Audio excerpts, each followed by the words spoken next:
Nous, organisation panafricaine, mouvement de libération des îles et structures souverainistes d'Afrique et de la diaspora, élevons nos voix pour condamner avec la plus grande fermeté la violente agression commise par l'administration des États-Unis d'Amérique contre la République bolivarienne du Venezuela et son président légitime, le kidnapping du président Nicolás Maduro Moros et de son épouse Cilia Flores, illégalement déportés vers le territoire états-unien sous couvert d'accusations de narcoterrorisme, est une manœuvre éhontée qui trahit une intention claire, le changement de régime par la force pour s'accaparer les richesses d'une nation souveraine. C'est un acte de terrorisme d'État, un danger qui nous rappelle notre propre histoire et la tragédie de la conférence de Berlin avec la prédation de nos richesses.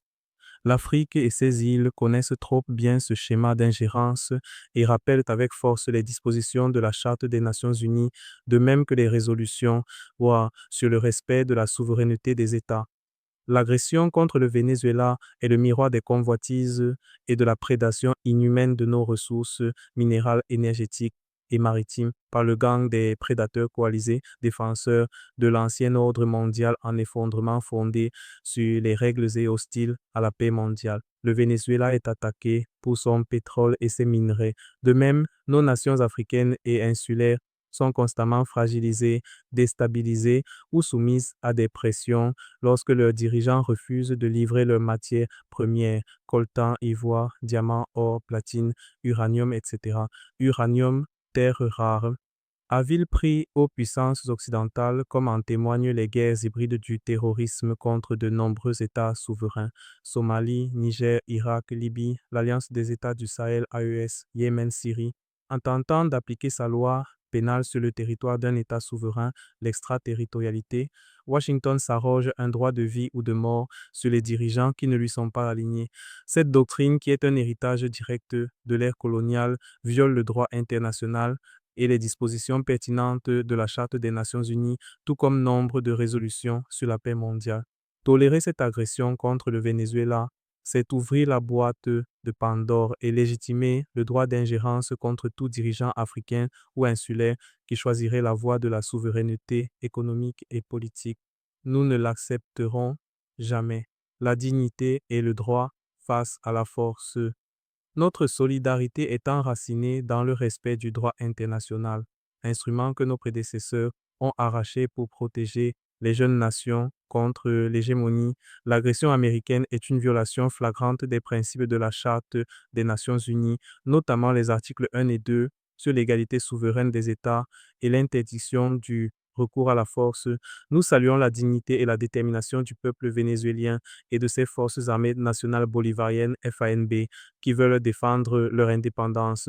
L'invocation par Caracas de l'article 51 de la Charte de l'ONU, droit à la légitime défense, est un acte souverain légal et nécessaire. Comme l'a enseigné le commandant suprême Hugo Chavez Frias, face à toute nouvelle difficulté, la réponse de tous les patriotes est l'unité, la lutte, le combat et la victoire. Le Venezuela n'est pas seul dans cette lutte souverainiste et peut compter sur l'Afrique et ses îles.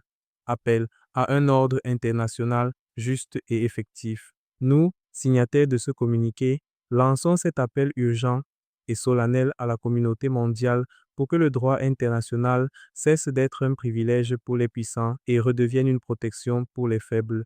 Nous exhortons l'Union africaine, UA, le mouvement des pays non alignés, MENOAL, l'Organisation des Nations Unies, ONU, et le Conseil de sécurité à condamner explicitement l'agression unilatérale des États-Unis et à mettre fin immédiatement à toutes les manœuvres de déstabilisation contre la nation vénézuélienne.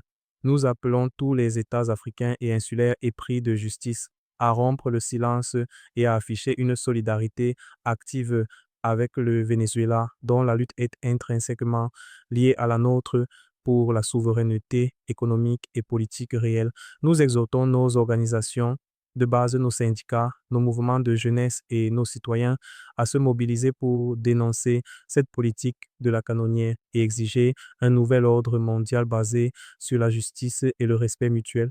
Nous exhortons les États du Sud global a convoqué d'urgence une assemblée générale extraordinaire de l'Organisation des Nations Unies, ONU, afin de traiter de cette urgence internationale créée au Venezuela à la suite de ces multiples violations du droit international par les États-Unis d'Amérique. Le droit des peuples à disposer d'eux-mêmes n'est pas négociable.